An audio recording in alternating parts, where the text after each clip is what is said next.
Good morning, everyone. I just saw the weirdest post. There is somewhere, I think it's in Asia somewhere. That's where they come up with all this funny stuff. You can go to a cafe there, and it's a cafe, so I'm not sure what all they serve. Sure, food too, not just coffee. Maybe just coffee. I don't know.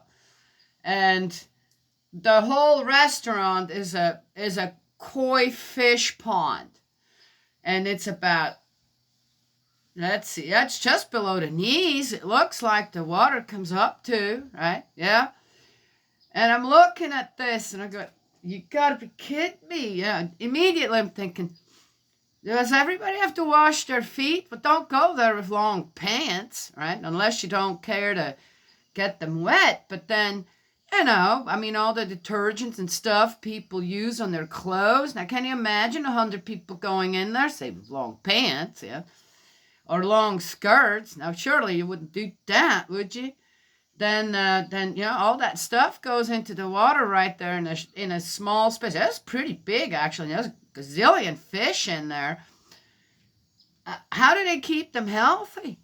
Those fish, right? Don't have to worry about people too much. But again, fish poop. If that amount of fish, I bet you they poop all the time. And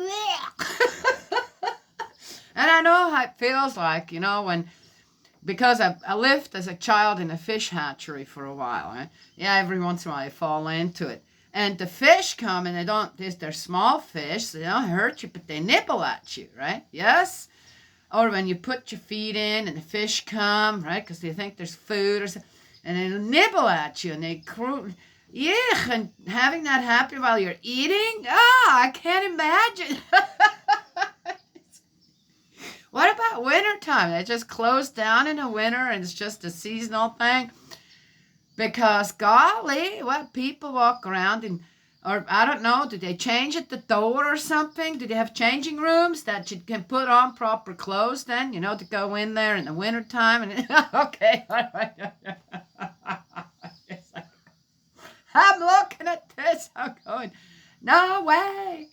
There's no way. No, who comes up with stuff like that, Man, a harebrained idea. That's what I call that. Well, I wouldn't go and spend my money there. There's no way. No. Oh, go and have the. And as I said again, what kind of life is that for these fish? I'm just saying. For what?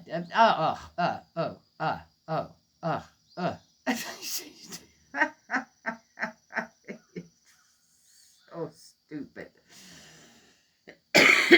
Our boys, the dogs, were gone for many, many, many hours yesterday, to the point where I got a little worried. I thought, oh, what happened out there? Here they come.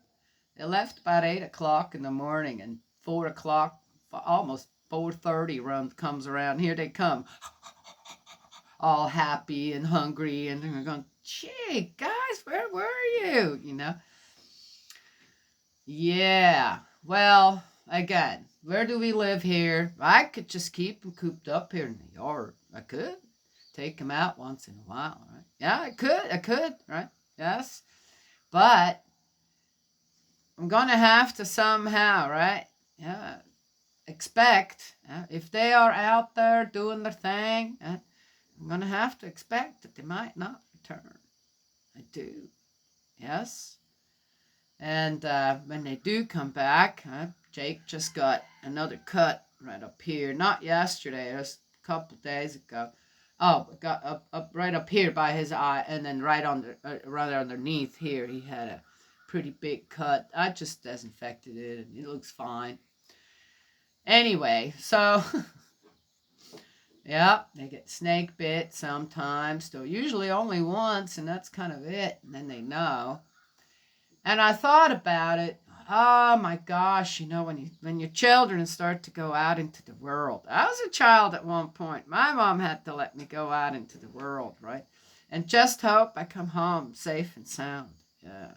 Well, again, what I say about the snakes, they got bit once, right? They usually get bit once, and then that's kind of it.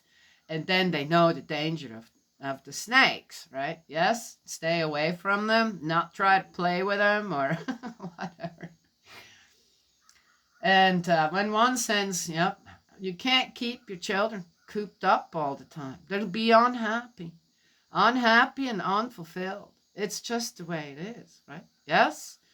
And so you have to let them go out into the world and hope, right? They were taught well enough. You hope, right, that the rules and regulations and the laws that do exist, right, for oneself and then to be together with other people, how to take care of things out there in the world, right? Beware of the dangers, that has been given to them well enough. Yes? That someone else out there can't just overthrow all the teachings and learnings you're given to your children. And love, right? Yes? And discipline. Yes? One can only hope. What do you think God does when he looks at us? Right? Yes, he gives us freedom of will. He can only hope that we come home safe and sound. Yes? Same thing, right? He doesn't stop us from going out there and experiencing life, exploring life. Yes? Anyway, so I don't know, but the dog's been gone for so long, and here I am. First, I thought, hey, they'll be all right, they'll show up, and so well again, it's a risk I'm taking if I let him out like that, right? Yes, and sadly they could come across a hunter who'll just shoot him too. Yeah, hopefully not. And then as time went on, I thought, oh man, I can't even go look for them. I wouldn't know where to go and look. The place is so big here. Wouldn't know where to go look. And I'm going to have to just leave it, in God's hands, right? Yes. If, send my goodwill out there with them. Hopefully they'll know to stay away from certain things, not run too far if they run after something, and hope to come home. Yes, and I did. But I got worried. Yes, didn't quite know what. Well, what am I going to do? I'm not going to go look for them. There's no point to that. Either they return or they don't. They returned. And I'm going, there you go. Okay, all righty, guys. Where were you all day? Right? Yes? What'd you do out there? And I thought about, what we've been reading so far, all the guidance that God's given to the Israelites, and then how they're just out there doing their own thing, and all God can hope for is that I hope they return to my guidance. I hope they will. Anyway, all right. Let's get going here. We are in 2 Samuel 4. I got the farrier coming this morning, so I have to get this started early. I'm glad he's coming. Oh, yeah, then the horses last night. I had to go out 4 times to get them all in. One after another straggled in, about 15, 20 minutes apart. What the heck is this? It was 9:30 by the time. 9:30 by the time I had them all in the barn. Right? And the one day, right, I have to have them all in the barn in the morning for the farrier, right? Yes? Oh, my God. But they all came back, and it all worked out good, too. Everybody had their excursions yesterday, right? Yes? That's the only one that stayed put. I hear you, Father. The murder of Ishbaal. Oh my gosh. Now they're killing the last son of Saul. We don't know much about Ishbaal, do we? But kind of knew right from wrong when it came to, hey, what are you doing with one of my father's women? Tells you something right there. When Saul's son heard that Abner had died at Hebron, his heart failed him, and all Israel was alarmed. Well, again, Abner just took complete control, right? It says he took complete control, absolute control. Well, so that means also he didn't prepare Ishbaal, right? Yes, for his position, if you want to call it that. Sounds like it. Otherwise, he would have been happy. Well, happy. He said, well, okay, now I get to lead Israel. Maybe I can turn this wheel around. I don't know. But he didn't. He was at a loss now. Now Saul's son had two freebooting chieftains. Freebooting? The heck does that mean? One was called Banah, the other Reshab. They were the sons of Rimmon of Beerot, and Benjaminites, for Beerot is regarded as belonging to Benjamin. The people of Beerot had taken refuge in Gittaim, where they have remained to this day as resident foreigners. That's the first time I hear that. We heard that with the Amalekite. Right? He was a resident foreigner somewhere there. And I wonder how that works. Jonathan, son of Saul, had a son with crippled feet. Oh, he was 5 years old when the news about Saul and Jonathan came from Jezreel. His nurse picked him up and fled, but as she hurried away, he fell and was lamed. His name was Meribal. The sons of Rimmon of Beerot, Reshab, and Banah set out. They came to Ishbaal's house at the hottest part of the day, when he was taking his midday rest. The woman who kept the door had been cleaning meat and had drowsed off to sleep. Reshab and his brother Banah stole past her and entered the house, where he was lying on his bed in his bedroom. They struck him and killed him, then cut off his head, and, taking the head with them, traveled all night by way of the Arabah. They brought Ishbaal's head to David at Hebron.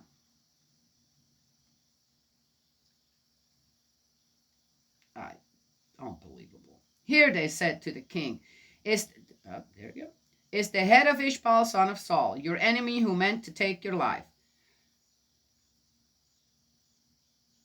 Well, where did that come from? Since when did Ishbaal want to take David's life? It doesn't never say anything beforehand here, but, well, anyway. Yahweh has avenged my lord the king today on Saul and on his offspring.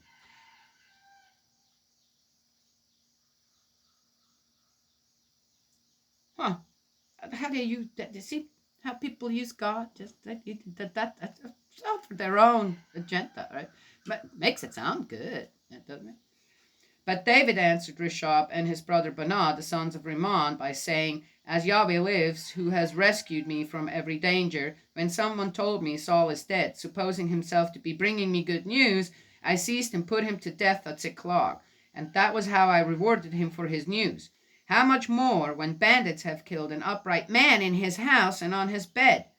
Am I not to demand an account of his blood from you and rid the earth of you?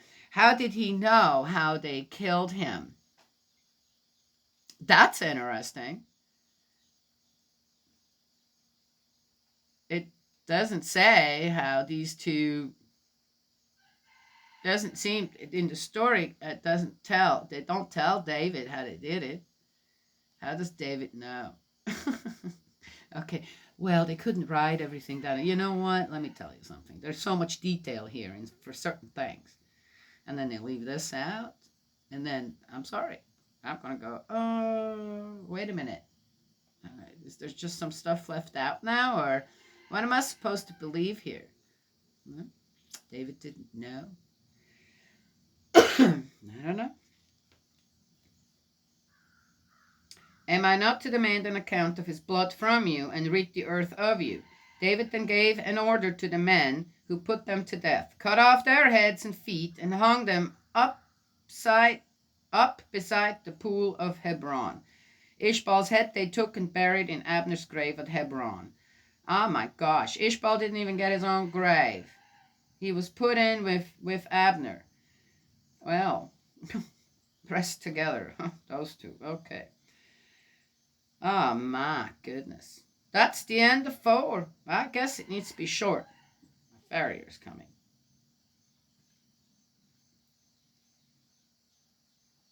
Oh my gosh.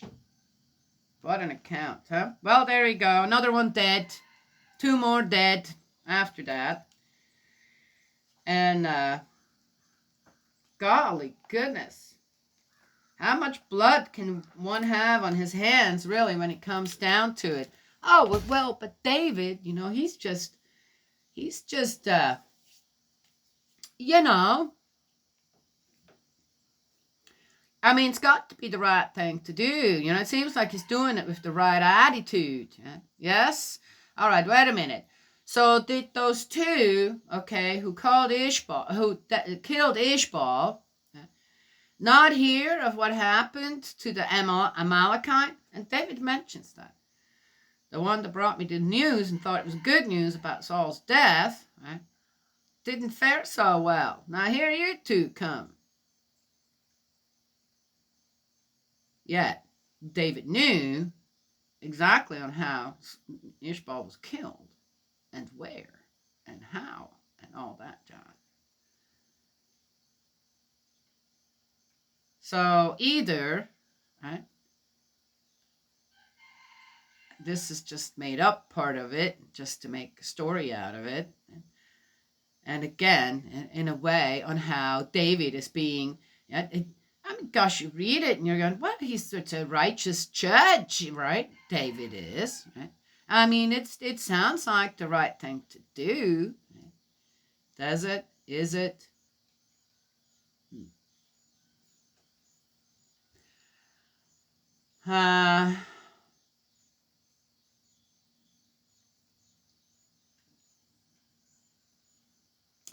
It seems odd to me on how these people that have such a high position at that time are so unprotected, right? Every time. So convenient to just let them live or kill them, right? Yes? It's like nobody cares. Well, you know what? I guess we'll have to just see if you will make it or not. I don't know. Interesting anyway. So the mama with the 3 chicks over there, she's starting already to kind of leave them, and that's very early. I'm surprised. And there is the one over there. It's just noisy. It's missing mom. It's lost mom. Not sure what. And I have to go and shoo it back into the chicken coop. They can't get out now. Sometimes. Then I can't get back in. And I have to go and open up. But it's nice because these baby chicks have known me for so long. I've had since birth, right? First I had them here, and then over there, and I'll go in twice a day to feed them water. And the mom doesn't attack me or anything, nothing. And the chicks kind of got used to me. So it's easy to kind of, okay, shoo them, right? Without them all going, like we think chickens do, right? And they just kind of go and then go back in. Anyway. So I'll have to keep my eyes on those little guys a little bit and make sure they're all in there when I close it up at night. But we still have all 3. That real noisy one was most likely will be a rooster. Those are usually, when they're chicks, the noisiest and the most demanding. And isn't that something? Yeah. So there it is. That's about all I have to share. Oh, see, same thing again. It's happening again. The one thing yesterday, right, that I couldn't think of, but I knew. So, and I have no idea why that would be so important to them, but I think that the cyberspace and the internet and the constant connection people have now through their little devices, I'm not sure if that's that healthy, but I find is very distracting. for people. And it's probably not such a great thing, okay? But I found something. Now, don't get me wrong. I go and look a little bit this, but I'm so tired of I have Facebook because there are a few friends. I don't get to see much, and I see their posts, and that's kind of our little give and take, right? Yes, and I'm on Facebook maybe for 5 minutes at a time, maybe twice a day. Right? Yes. And then I have Messenger, which I'm connected to with all of my children. Yeah? And no, I don't. I'm most of the time from other people. Okay, all right. I'm just saying. Very selective there, right? And who I have on Messenger as well. So YouTube, right? Because I make the videos and stuff. They have, you get onto YouTube, and then there's all these posts that they're suggesting. I'm man, this is clogging up my mind already I don't want to see this. I have a few subscriptions that I subscribe to certain channels. Again, mostly friends that I actually know, or cooking, or people living out in the wild as well, some animal things, that I enjoy, right? Yes? Okay. But I've already gone through, and I don't recommend channel, this and that, especially when it comes to new stuff. I just don't. What am I going to do about it here? I just pray every day for everyone out there that things, however they are, whatever happens, right, is going in the right direction. Right? That's all I can do. And have that heart to mind to how you say, be sympathetic in a way and empathetic in a way, right, towards their plights, this and that, and hope that things work out. Right back to that, what I was talking about in the beginning. So I found that you can go on YouTube and you can turn it all off. So that only your subscriptions, when a new video of that comes up, right, you can search whatever you want to search. But there are no recommendations from YouTube anymore. The first time, I didn't quite realize I was doing that. No, I was doing something, but I didn't know that's what exactly was going to happen. Because it said for YouTube to not recommend anything anymore. And I thought I was just going to have things that I just look at, right? Yes? But it turned out to be a blank page. I go into YouTube, it's a blank page. And up there, the notification bell still has whatever. And then there is my channel and then I can search, and whatever I search, that comes up, and then I can watch the video that I want to. But as far as YouTube recommending according to which oftentimes they're so off the beaten path, I'm going, why would you recommend that to someone like me? That doesn't make any sense. So again, what directions am I actually steered into by YouTube or someone that decides, or that's what or whatever, or how are these computers, those AIs, programmed to decide what I should be seeing and which direction I should be being pushed. Everybody, okay? Everybody.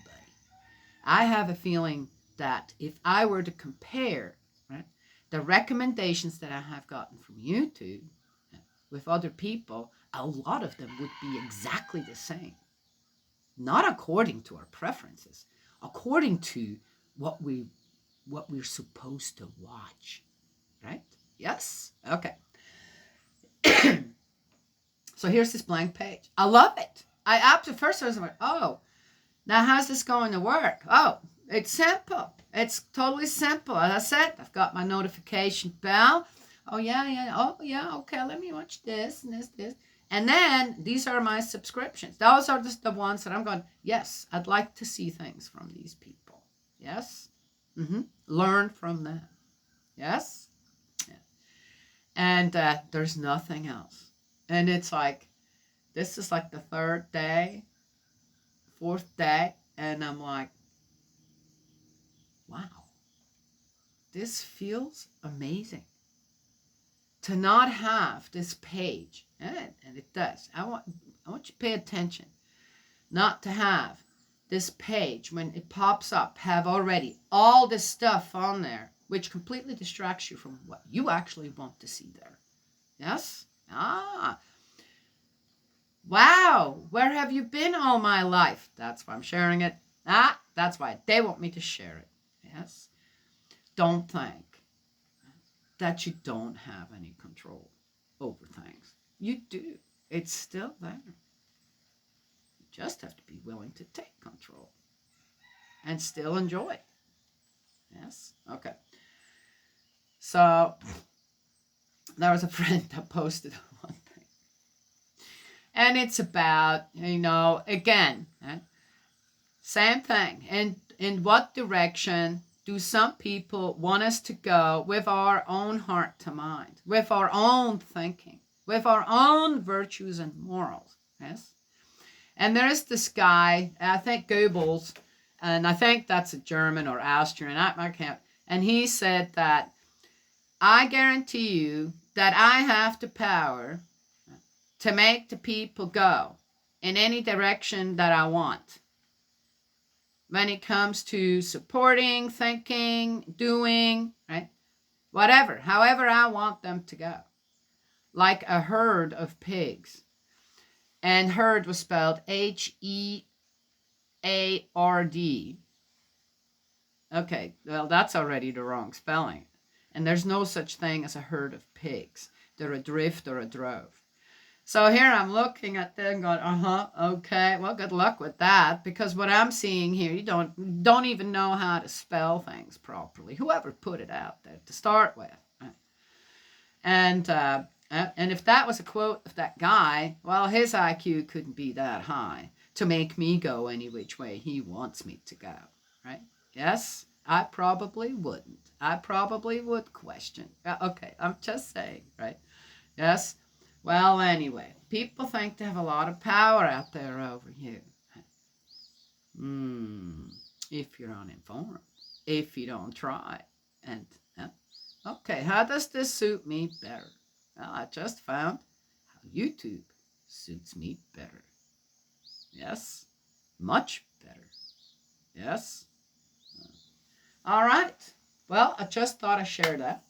Well, I'm sorry. It wasn't me who wanted to share that. It was Spirit World. They feel this is something you should know. Yes? Yeah. All right. Don't clog your mind with too much thinking about evil stuff.